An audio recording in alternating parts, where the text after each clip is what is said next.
Bienvenidos a la primera sesión de Derecho Romano. Vamos a entrar en temática en esta materia y vamos a hablar primeramente como parte de la historia que respecto a todo conocedor en materia jurídica sobre lo que ha sido el respecto del derecho romano, sobre todo en el derecho que nosotros tenemos en la actualidad. Cómo ha influido, hemos partido de una parte fundamental que ha sido este desglose en la materia jurídica y que todos tenemos que tener conocimiento, no como una parte histórica, sino la influencia que ha ejercido, sobre todo en la materia de la normatividad actual, en el derecho moderno.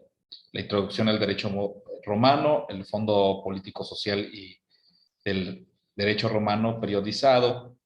Vamos a hablar también de la República, el Imperio y el Imperio bajo Justiniano. Vamos a entrar primeramente.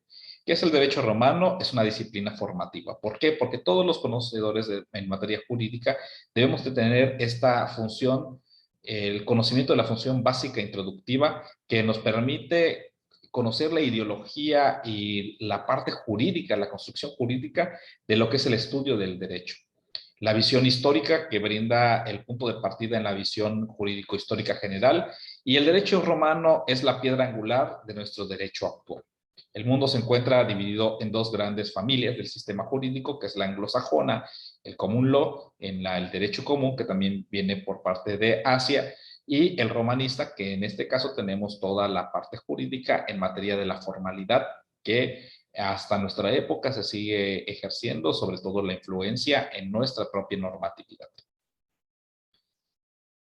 En nuestro país pertenece a la segunda, la romanista, que sí está influenciado en cuatro vertientes. El derecho español.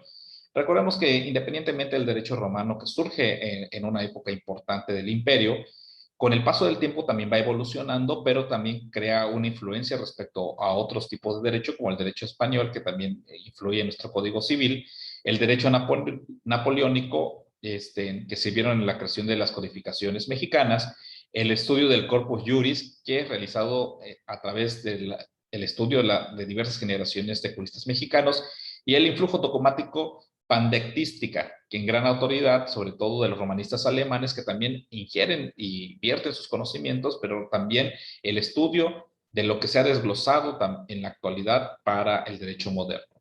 El derecho romano es el conjunto de principios de derecho que rigió la sociedad romana de diversas épocas de su historia hasta la muerte del emperador Justiniano.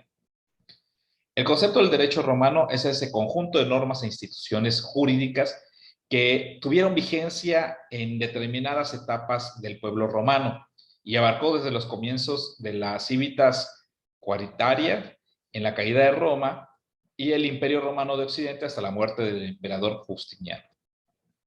La importancia del derecho romano radica en el estudio de la ciencia jurídica. El derecho romano debe ser estudiado como un modelo respecto al génesis de su aplicación práctica, que también es importante y contiene una lógica notable, sobre todo el análisis y deducción para comprender muchas de las figuras jurídicas que en la actualidad seguimos utilizando.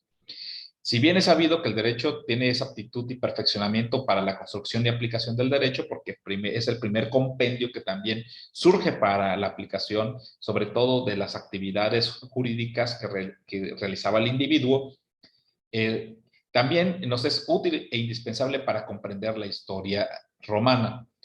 En Roma, los ciudadanos están inclinados a la práctica del derecho, producto de su interés personal, pero también al sistema de organización judicial con el que se contaba. Y podemos decir que la ciencia jurídica se sustenta en gran medida por la influencia del derecho romano y es de vital importancia poder entender, porque podemos entender partiendo desde esta materia, partimos sobre el conocimiento, sobre todo del Código Civil en la actualidad. Esta misma importancia en su lugar dentro del gran sistema jurídico contemporáneo es el neorromanista, que significa también que tiene una influencia sobre todo en el derecho romano, sobre todo lo que ha influido respecto a las diferentes normas y sobre todo figuras jurídicas que en la actualidad utilizamos. A Escocia también se vio influenciada en la Edad Media, primero por el derecho canónico, el religioso y después también más tarde por el derecho romano. En Sudáfrica, a través de la colonización inglesa, ha sido influenciado. El Código de Napoleón, que aquí tenemos los códigos latinos y los códigos romano-germánicos, que tiene gran influencia respecto también al surgimiento de otras nuevas figuras jurídicas. En los países anglosajones, aunque no ha tenido gran influencia, hay estados o ciudades dentro de estos países que se vieron influenciados también por el derecho romano. La existencia del common law, sobre todo, ha basado sobre todo en la religión hindú y la extracción filosófica y tradicional, pero en América Latina, en nuestros países, se ha sido ciertamente influenciado. Recordemos que venimos también de eh, venimos influenciados por las leyes que se iban, sobre todo de los países europeos, España, Portugal, que tenían gran influencia, estaban influenciados respecto al derecho romano y sobre todo al napoleónico. El Fondo Político Social del Derecho Romano, periodización, en el derecho contempla desde la monarquía, el imperio justiniano, pasando por la república, el imperio de las dos etapas compuestas por el principado y la autocracia. Vamos a entrar primeramente a la monarquía. La monarquía es el régimen monárquico, se basa en tres órganos. Existencia de un rey, un senado, que es un órgano permanente de gobierno, y los comicios curiados, que estos eran para elegir al rey y lo investían de autoridad. También promulgaban las leges curiate, el voto que emitía por curia, y dentro de esta curia se votaba por personas para determinar el sentido en que ésta votaría en los comicios. El estado social y económico bajo los reyes. En los primeros años, se basaban en la agricultura y la ganadería. La propiedad de la agricultura, en un inicio era la figura de la huerta familiar, extendiéndose por tierras de la labor. La propiedad privada dio pie a la explotación agrícola, que esto los ejercían los miembros de la familia, pero por su ubicación geográfica, la economía también era limitada, sobre todo para determinados productos como la sal, las manufacturas etruscas y productos de importación tanto de los fenicios como de los griegos.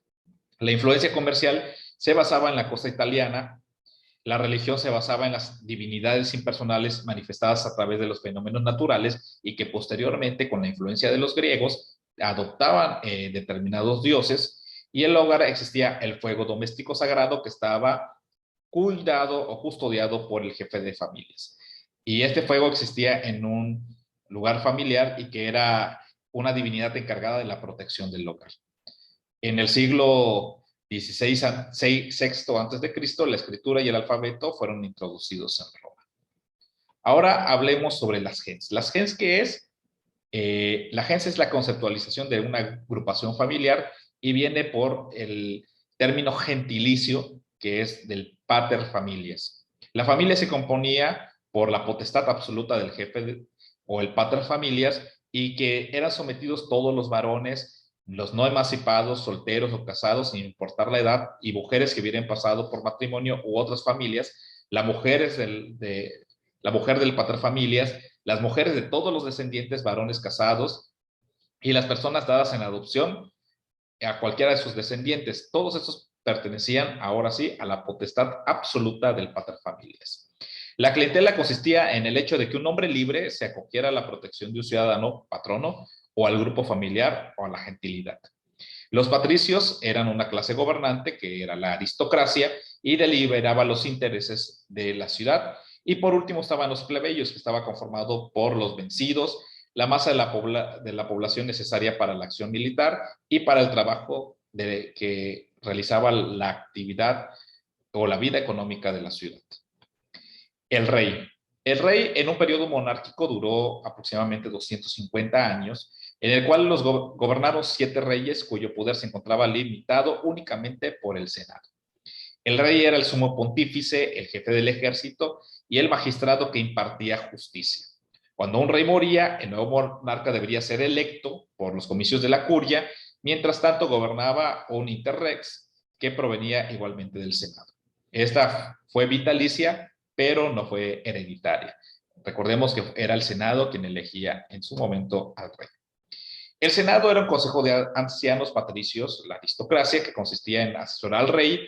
Hablaba en sus inicios que constituían por 100 senadores y Tarquino duplicó el número de los miembros. El primer senador aparecía como Albus Senatorium, llamado Princeps Senatus, a quien se le reconocía como el jefe o representante del Senado. Sin embargo, no presidía las sesiones. Estas eran quienes solicitaban que se realizara una convocatoria.